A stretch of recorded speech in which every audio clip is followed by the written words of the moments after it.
In that case, I'll have a go at it. Hey, howdy, hey, magic users, Wolfman407 here.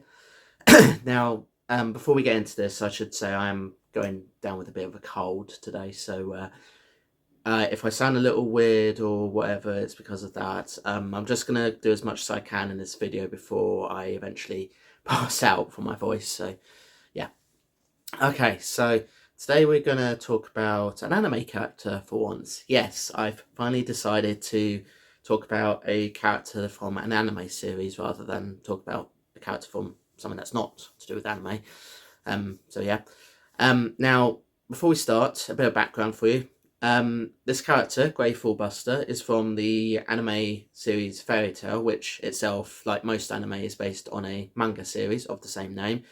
About a guild called Fairy Tail, where it's all characters that have magic abilities that can be based on different elements, celestial stuff, cards, and also, and sometimes it can change the appearance of characters and so forth. And usually, what happens is they go out to go and do different jobs and to earn money, to help keep the guild alive and also to have some for themselves.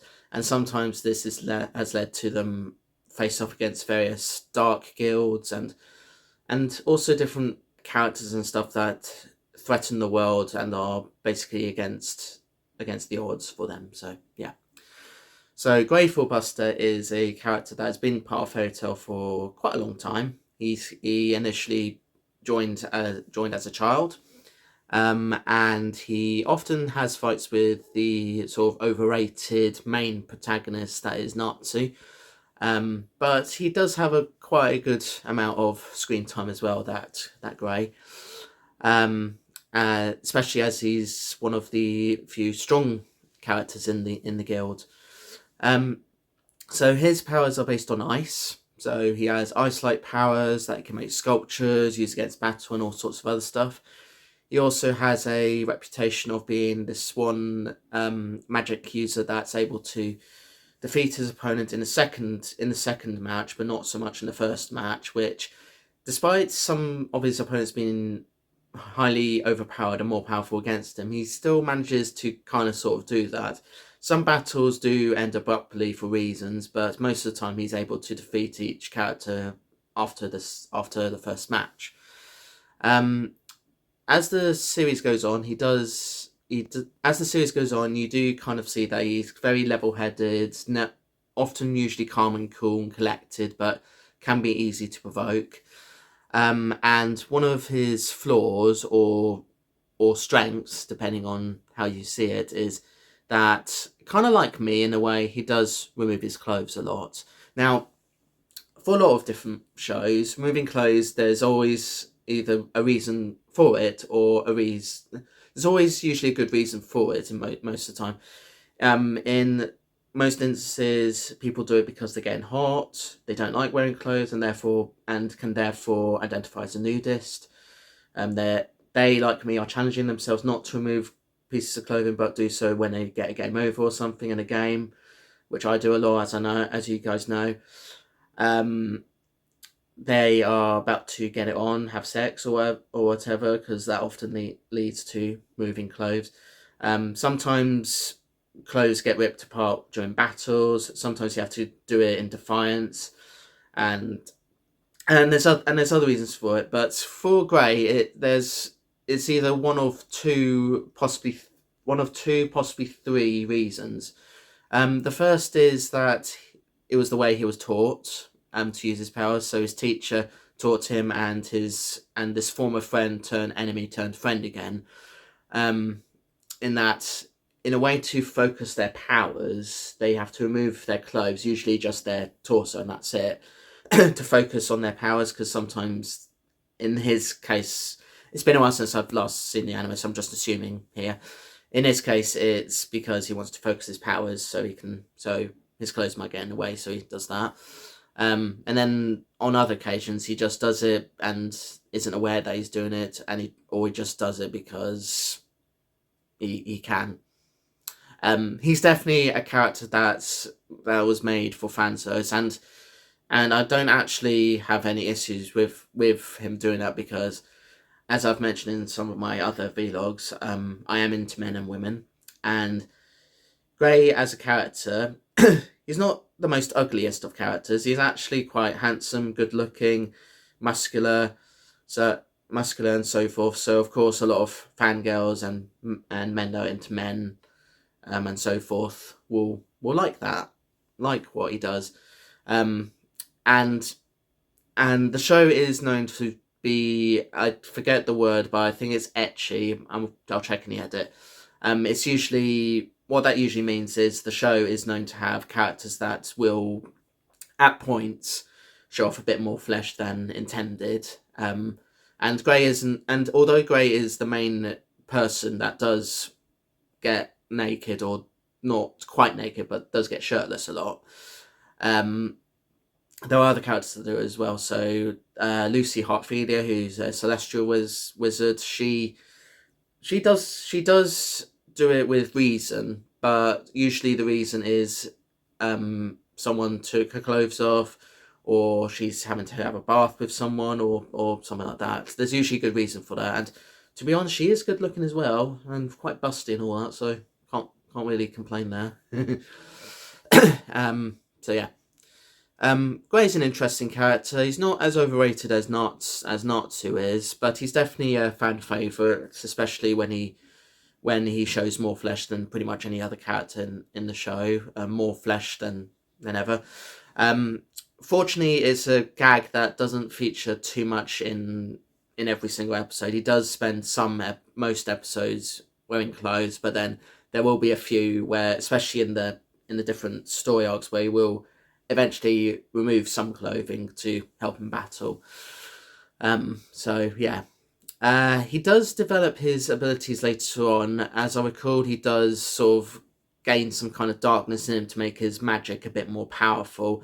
It's established later on in the show that some of the wizards are able to gain powers from other wizards to sort of combine their powers and become a more powerful being than they actually are. And he is able to do that. There was actually a point where he, like Natsu, was supposed to have his powers from a dragon, but that ultimately was scrapped and never happened. And I should also talk about the character that fancies him the most and does eventually become his girlfriend, which is Juvia. Juvia being a water wizard, who definitely compliments Gray well, and does have the hots for him a lot, and appreciates when he does, show a bit more flesh. so yeah. He does appear a lot in the show. He's one of the 4 main characters that does appear a lot. He's pretty much one of the main characters in each and every arc. And even in one arc, he does end up becoming a kind of traitor, but then is forgiven after that. So yeah, he's in the show until the end, and people like him, and some people don't like him. I am of the opinion that I do like him, not just for looks and the fact that he does show off a lot of flesh, but because he's very cool, level-headed, and will do anything to protect his friends and allies and whatever, even if it costs his own life as a result. As proven in the sort of final episodes in which when Lucy's trying to save Natsu, he does his best to protect her as she does that, using his powers. It's not really clear some people do have theories as to who he does eventually end up going out with. Most will say it's Juvia, but then there are some people that think Lucy should be the one that he should go out with. It's kind of like a Harry Potter situation in which lots of people think Harry and Hermione should have been together instead of Hermione and Ron, but it is what it is. That's how the people wrote it. And if and when the 100-year sequel story does get adapted into anime, I look forward to seeing that as and when that happens. So yeah. I don't think there's really much else I can say about Gray other than the character that he does get taught ice with. I forget the character's name, but he does have an arc where he does face off against him, but then eventually that character does, much like Juvia, defects from the Dark Guilds or whatever darkness they were associated with and join a guild that's not known for being light. In his friend's case, it's a different guild to Fairy Tail, but Juvia joins Fairy Tail. So yeah. Right. I can't think of anything else to say other than check out the anime, because it is a good anime. It may not be to everybody's taste, and even though I did say the bit about the ecchi thing or whatever it's called, it's not all that. I can guarantee it. It's definitely an anime that doesn't take itself too seriously, but it does have a lot of serious moments in the arcs as well. So, but every episode will have a bit of humor in them, and some will just have moments where they're fighting and so forth. But unlike I'd say Dragon Ball Z and whatever, some episodes, most of the arcs do drag a bit, but usually that's because most episodes have flashbacks, and sometimes the flashbacks just feel very unnecessary. But yeah, unlike Dragon Ball Z, it doesn't drag itself out too much as that show does. So yeah, right. I am going to give my voice a break because, as I said, I've got a cold and I don't really want to make it any worse. So thank you so much for watching. If you enjoyed the video, please like, share, comment and subscribe. See you in the next one. Peace to you all. And this will not be the only anime thing that I'll be doing. I am planning to do more anime things later down the line for vlogs. So if you do have suggestions for anime stuff, leave them in the comments, or just send me a request using my socials or whatever. And a bit of advice for you: if you do go into a battle and clothes are getting in the way, don't feel free to remove them. Do remove them if you feel they're getting in the way of your battles, but definitely don't do it sporadically, because some people might take offense to that, especially in cold weather like we're having at the moment, because you're gonna get cold if you're gonna do that. So yeah, all right, see ya. And here's the sign for what they do in Fairy Tail. So yeah, right, bye bye.